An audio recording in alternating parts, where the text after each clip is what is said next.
Welcome back to the latest episode of B6 and Beyond. You are here with me and Cory to preview West Ham United at Villa Park in what is a massive, massive clash.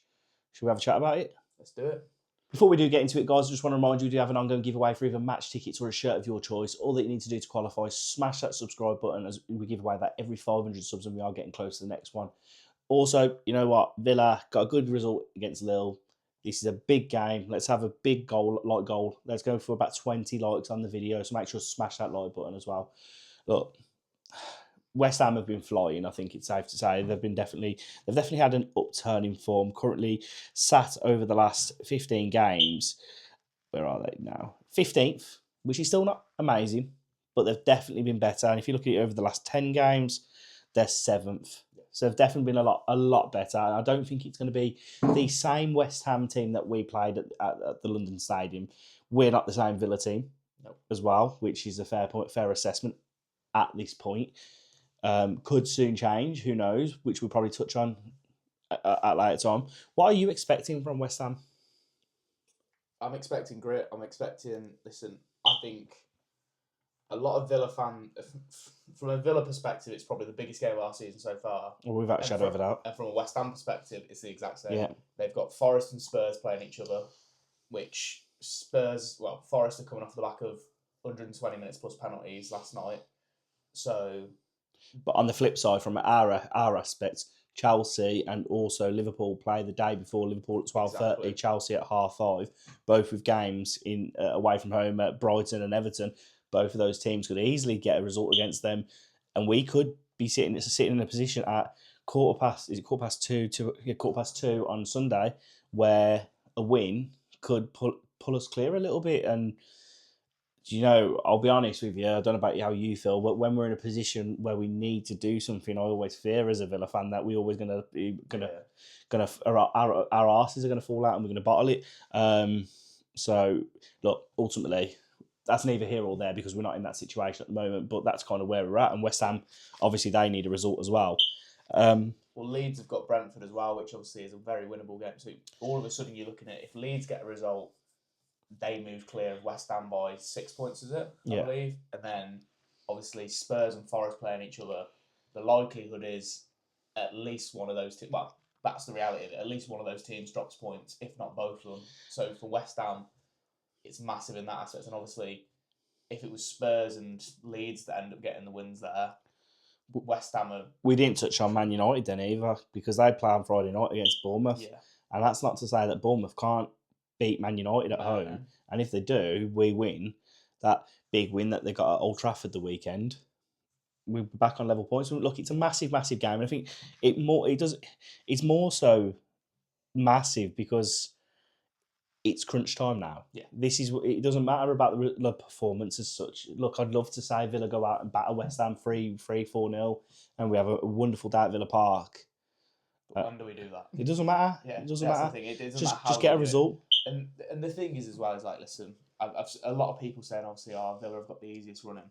I said it to you. I said if anything, we've got the hardest. When you look at the teams we're playing, on paper it's the easiest, but in terms of actually what's up for grabs for those teams, we're playing against teams that are fighting for survival in the Premier League. It's not like we've got mid-table teams. Okay, we've got Fulham in there at one point, which, and to be fair, when we play Fulham, they might be challenging for Europe. We don't know. Well, this is what I said to you, and you said that about me, and I said, yeah, but you say that, but then if you look at Chelsea's fixtures, for example, when they've got to play Everton this weekend, if Everton beat Chelsea this weekend, Everton go within 2 points of Chelsea. Yeah. So at the moment, there isn't an easy game in the Premier League. Literally everybody has got something to play for, whether that be the likes of Burnley to a very extreme, up to, you know, maybe not Manchester City, potentially the league's still maybe just in reaching distance. But either way, I'm saying everyone up in the league table, the only team that haven't got anything to play for apart from pride is Wolves. Everyone else has still got something to fight for. Like, realistically, if Burnley went and won every single game from now to the end of the season, and yes, they're on 20 points, and it's very, very unrealistic. They're probably dead and buried already. But my point being is, there's no easy game in the Premier League. Ultimately, it's our job to show up and show a pair of bollocks and fight for those 3 points. And that's one thing we've lacked, I think, over the last six to 8 weeks, whatever it's been. it's a fight. Yeah. Bit of grit.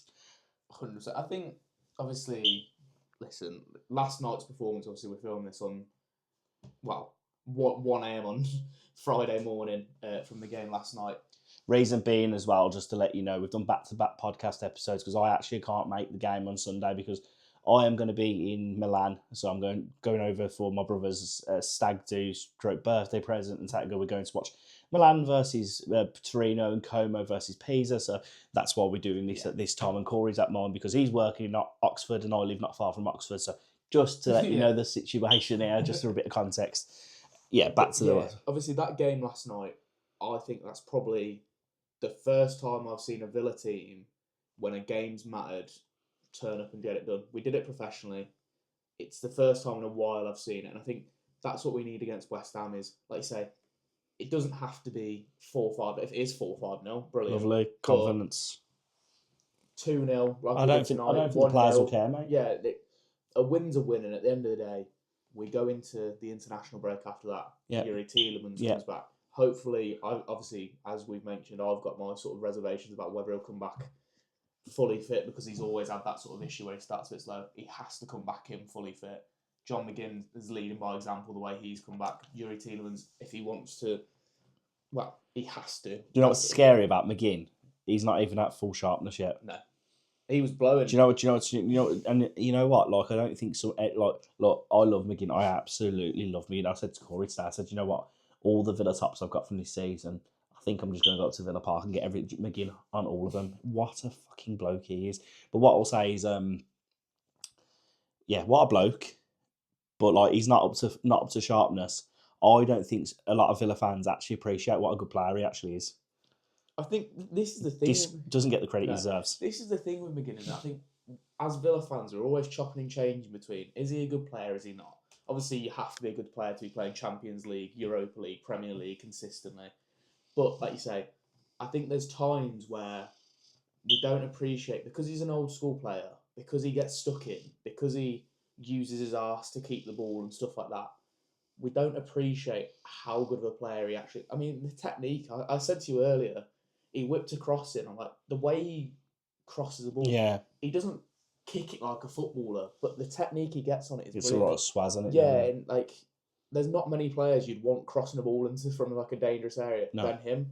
But like you say, and then you add the leadership qualities, the Scottishness in him, that sort of rugged guy of, listen, if the team's playing shit, I'll do my bit, and then you lads have to follow me. Yeah. And that's what we've missed. As much as I love Ezri Konsa, and obviously he's not been great recently. He's not a captain. He's not a captain, and that's not his fault. Tyrone Mings, for example, he is a captain when we needed him.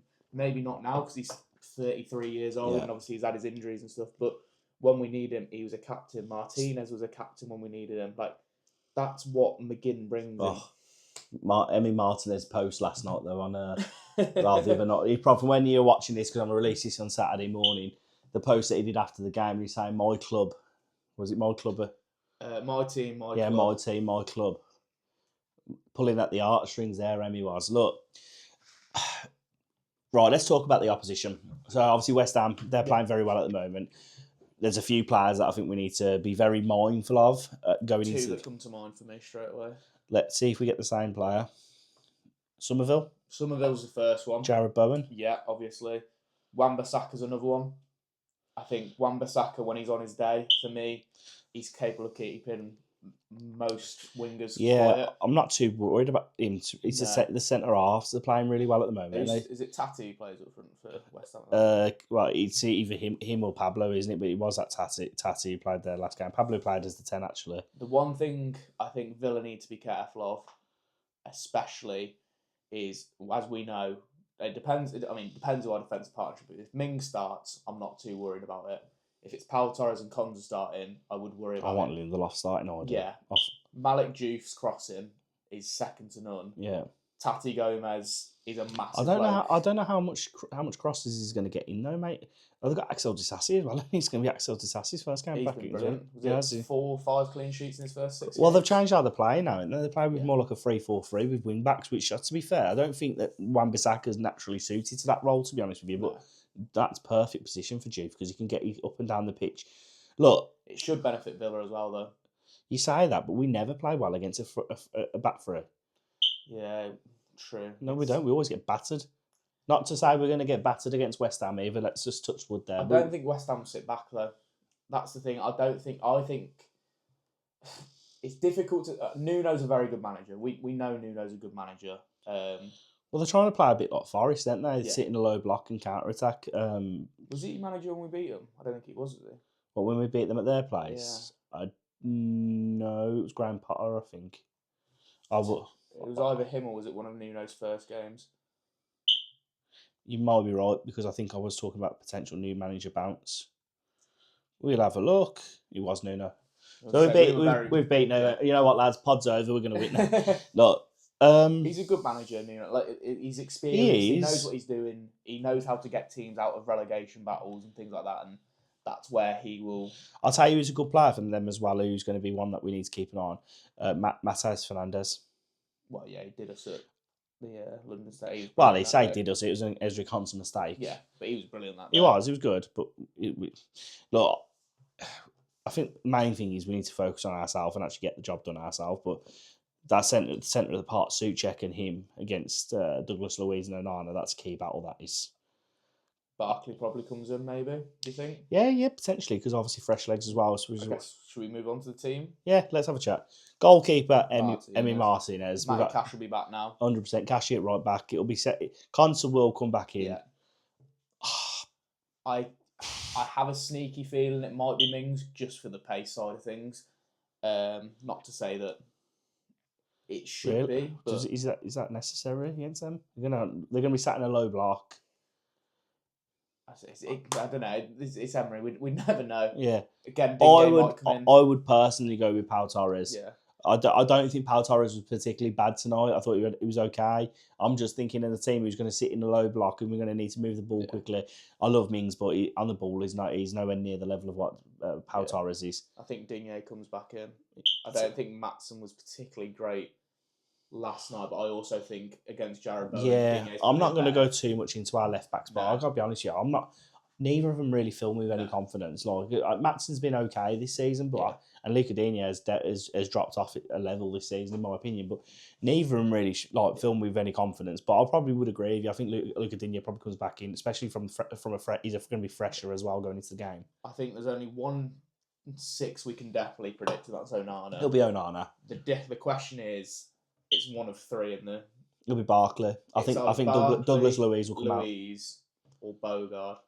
No, I don't think Bogard comes in there because I think he probably sees him more as that backup right back now. But I think based off today's performance, I think he would deserve a start against West Ham. But obviously, you're starting Cash at right back, so potentially pushing Bogard forward. But I don't think he'll do that. I think it will be.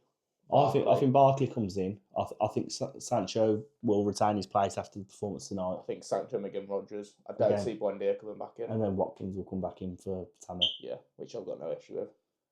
Against those three centre backs, you need Watkins, I think. Yeah, they're not the quickest. If we're going to get anything out of this game, we need to be moving the ball a little bit quicker than what we have been. As much as I say I don't mind Douglas Luiz starting because I think Douglas Luiz can move the ball quick, I just think Ross Barkley's probably better than that. Better at moving the ball quicker. Better moving it forward quicker. And look, I think we're going to have that in our locker going into this game. I think the harsh thing is you're going to be taking Douglas Luiz out, who wasn't bad tonight, I don't think. But Barkley was good in our last game. He was very good. Actually, he was probably our best player against Manchester United. Well, that's another big point. And obviously, we don't have many goals in the side. Yeah, we need to get over it. Look, this isn't going to be a long one either, by the way, because it is now 1:05 in the morning. I've got to be up at 7 in the morning. I've got a flight tomorrow afternoon, and I still haven't packed anything. So tomorrow morning we're going to be very busy. So we'll wrap this up quite quickly. What's your score prediction? What are you going to go for?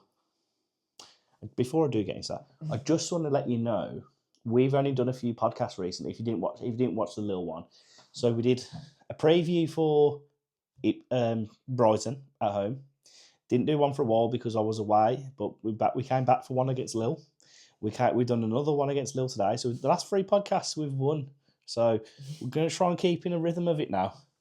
Yeah, we also had the 11-game winning streak where we did the Yeah, podcast. yeah, we was doing everyone. So listen, if you want to come on the journey with us and watch us win, you make sure you smash that subscribe button and like this video. If you want to see us do a late title push and Europa League winning, Yeah, push, make sure you like. Yeah. Anyway, I think we won 1-0. I'm going to go the opposite route. I'm going to say 3-1. That's very confident that we're going to score 3 goals. Yeah, I don't know why. I just have a feeling it's going to be one of those games. I think West Ham will.